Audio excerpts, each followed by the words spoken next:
Thanks once again for dropping by the channel. If you like the content, if you're new to the channel, please hit subscribe, share the video if you enjoyed it, felt it was useful.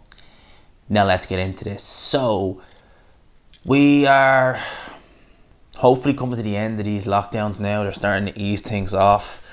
And, you know, we're getting there. Like, I was out Saturday night. I was just out in my local area and there was no lockdown. You know, everyone out, everyone around. Hopefully, in the next couple of weeks, I can start meeting with a few of my friends again. You know, we can head over. We're obviously not going to be going out because no bars opened, but hopefully we can figure something out to do. Because I'm just sick of all this now at this stage. You know, it's pissing me off, and I want to just get back to some kind of normality. You know, obviously, once all this ends and things start to get back to normal, then the real impact of what's happened is going to hit home with the economy, because it's going to be absolutely screwed for the next couple of years.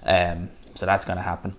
But, you know, in the meantime, I've been doing a lot of all I've been doing during this lockdown is running, making videos, and working.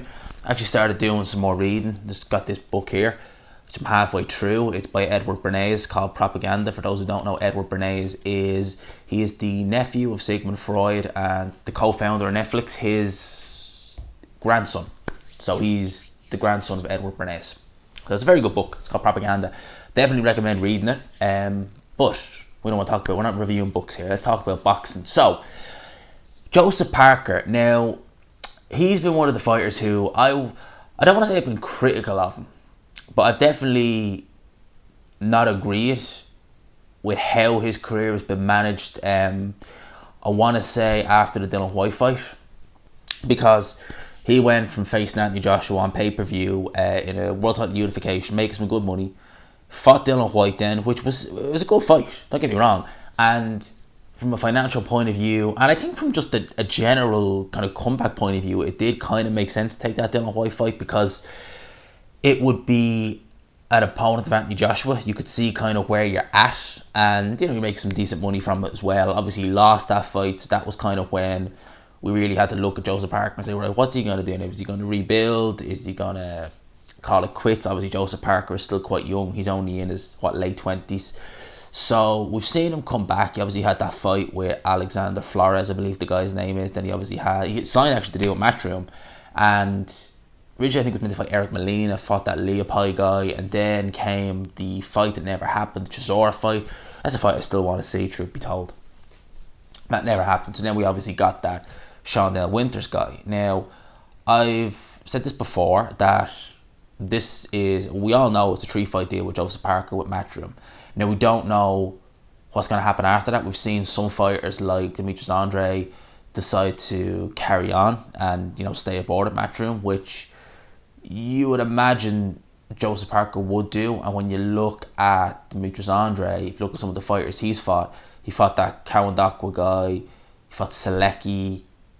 Who else did he fight? He fought that the guy Billy Joe beat, Akabov, I think his name was, and then he fought Luke Keeler. So not a who's who of the middleweight division, and he was paid very well for them fights. So obviously he wants to be paid well. He obviously wants to take the big fights as well. So he signed on with Eddie Hearn. Now, with Joseph Parker being a heavyweight, the fact of the matter is that his second fight was due to be against Eric Chisora. So you kind of think, okay, well, if your second one's going to be against Chisora, obviously your third fight, they'll try and do something for that. Now, the name being floated around is Lucas Browne. I do not want to see that fight. No. Lucas Browne at this stage is... No. I mean, I think at this stage, Winters would be a harder opponent than Lucas Browne, because at least with Shondell Winters, yeah, he's lost before. Yeah, he was 39 and blown up cruiserweight. There was some athleticism there still, and you could see a bit of talent with Winters, and there was no real miles on the clock. He started boxing extremely late. I think he was 35 when he turned pro. So with Lucas Browne, it's like he had his peak when he fought Shigaev, and Shigaev was quite a weak heavyweight champion in his own right.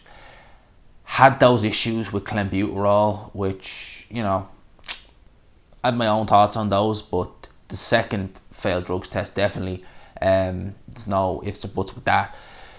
Then he obviously had the fight with Dylan White where he got beaten quite badly and knocked out brutally. Obviously came back, had that very, very, very controversial decision win over Sakalowski. I thought he lost every round. He was down in that fight. Obviously the reason he got the decision was because he had the Dave Allen fight a couple of weeks later. That fight was already announced. So he fought Dave Allen, looked decent early on, and then obviously he got stopped.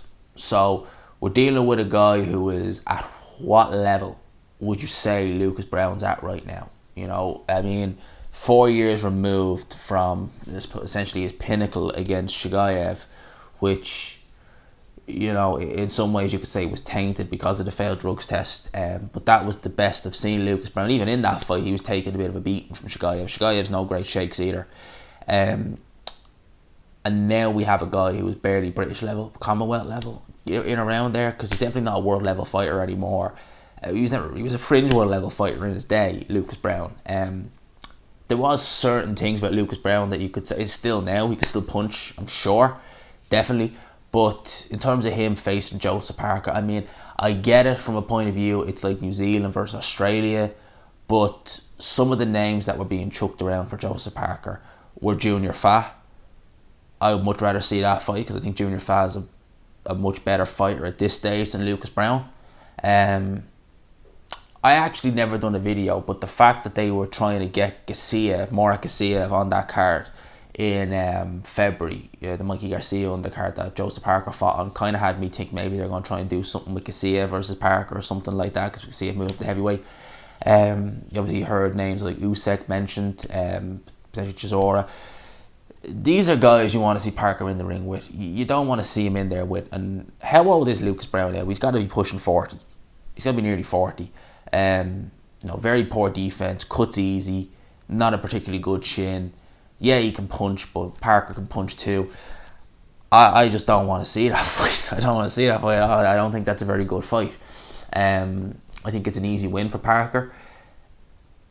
I would imagine, in fact I'm pretty sure they would probably try and do that fight in New Zealand, just where Parker's from, and they've been talking about doing a homecoming now for a while now. They were that was really what they were talking about doing, Junior Fa. I think Parker, he won't have a homecoming now until, will he be out this year? You know, it's tough to know. I know New Zealand were very strict on their lockdown, but they're in the middle of lifting it, I believe, so they might be able to do like sports with crowds, you know, social gatherings come Christmas time maybe, because then it'll be about 2 years since Parker's fought in New Zealand again, which is crazy because majority of the fights he's had have been in New Zealand. So it could be something like that, or it could be next year. But the names being mentioned on people's lips now is Lucas Browne. I do not want to see that fight. No, do not want to see that fight. But you know, I don't know, maybe from a financial point of view, in terms of, you know, over in, you know, Australia and New Zealand, maybe that would make sense. You know, I know Parker is a big name in New Zealand, I don't know about Australia, but vice versa. You know, Lucas Browne, first Australian heavyweight champion if it was a regular title, you know, that could definitely put butts in seats. So who knows? I think more so the Australia and New Zealand kind of clash maybe it'll be what's going to sell it. I don't know. But that could be a fight we're looking at next. Let me know your thoughts on it. I definitely don't like that fight at all. I think Lucas Browne would get started in that fight.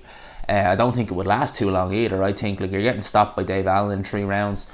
You're probably not going to last long against Joseph Parker, especially when he lets his hands go. Because when Parker lets his hands go and lets those fast combinations go, he could be quite explosive. All right, and he can get guys out of there. It's just he boxes a lot more these days, which is annoying because, yeah, Parker can box a bit, but when you're in there against guys like Winters, when you're in there against guys like Leopold, yeah, you know, box him for a little bit. You know, if you want to just, you know, get a bit of ring rust off you and just, you know, do bits and bobs here and there. But, you know, when it comes time to step on the gas, get him out of there. You know, he don't get paid overtime. Just let the combinations go, get him out of there. You know, so those are my thoughts on this. Let me know yours down below. I hope you enjoyed this video. If you did, please leave a like, subscribe. Of course, if you are new, no ripped jeans, as you can see. I am not long in after going for a run, hence the reason why I have no ripped jeans. They will be back tomorrow in my next video, so don't Don't worry about that. You'll see the ripped jeans. So I hope you enjoyed this video. If you did, please leave a like, subscribe, of course, if you were new. And as always, I will talk to you